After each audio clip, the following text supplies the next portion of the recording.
Throughout the 1940s and 50s, the Caribbean island of Cuba had been America's playground. Beaches, booze, and casinos. Havana had it all.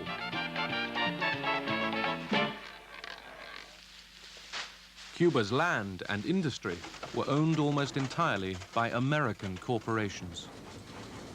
We consider part of the United States practically, just a wonderful little country over there that was of no danger to anybody. As a matter of fact, was a rather important economic asset to the United States. Cuba's leader, Fulgencio Batista, was a brutal dictator.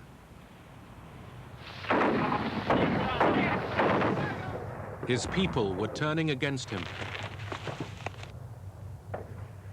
After years of guerrilla fighting in the mountains, a charismatic 33-year-old lawyer, Fidel Castro, entered Havana on the 8th of January 1959.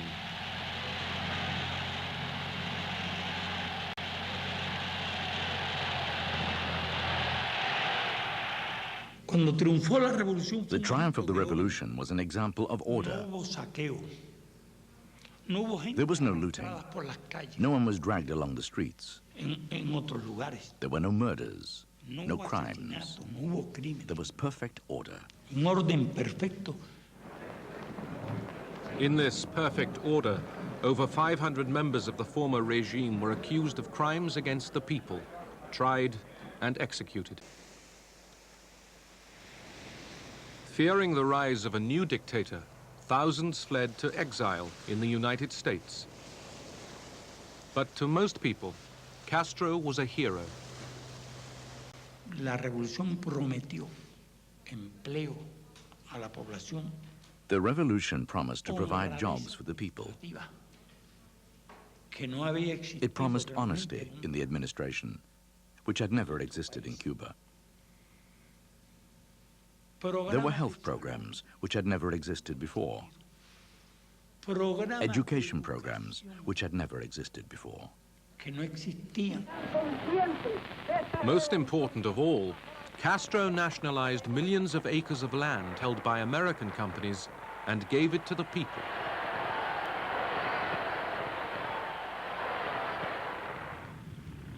Eager to tell the world of his revolution, Castro flew to New York to speak at the United Nations.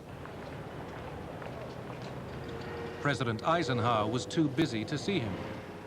But Nikita Khrushchev, the Soviet leader, was delighted to embrace a new revolutionary and offered him economic assistance. Cuba decided to buy oil from the Soviet Union, which would be cheaper. The country could also get credit from the Soviet Union, who were willing to help us. But the American companies refused to refine the oil. With nowhere to refine the Soviet oil, Castro was faced with economic disaster. He sent in his militia and took over the foreign refineries in Cuba.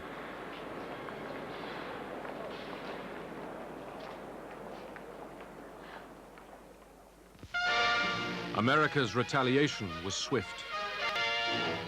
At his White House press conference, President Eisenhower announces that Cuba's assigned share of the United States sugar market has been cut by 95% in reply to what I call Fidel Castro's deliberate policy of hostility. As tension mounted, Castro nationalized a further $1 billion worth of American investments. An irate President Eisenhower declared a complete trade embargo and ordered the CIA to recruit Cuban exiles. They would be trained to destroy Castro's regime. This, they thought, would be the impetus for the Cuban people to rise up and overthrow Castro. The plan was presented to the new president, John F. Kennedy. The CIA badly misled the new president, promising him an easy victory and an end to the Cuban problem. Kennedy agreed to the invasion, but demanded crucial changes to hide America's involvement. Just 3 days before the planned invasion, Kennedy denied any possibility of American intervention. There will not be, under any conditions, be an intervention in Cuba by United States Armed Forces. And this government will do everything it possibly can, and I think it can meet its responsibilities to make sure that there are no Americans involved in any actions inside Cuba. On April the 15th, 1961, just 6 American bombers, disguised in the colors of the Cuban Air Force, took off from Nicaragua for a crucial attack on Cuban airfields.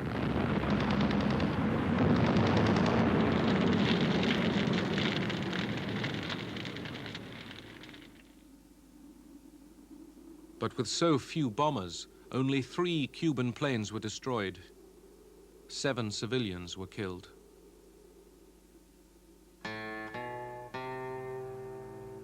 As they buried those who had died, Castro, seeking Soviet support, finally declared that the revolution was socialist.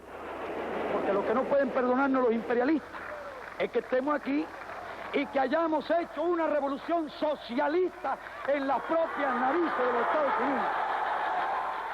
The following day, just 1,500 exiles, equipped with American arms and ammunition, arrived at the Bay of Pigs, 125 miles to the south of Havana.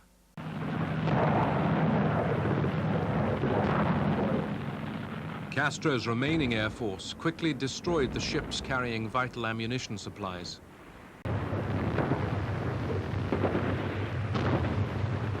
Without American air support or resupply, the invasion force was outnumbered and outgunned.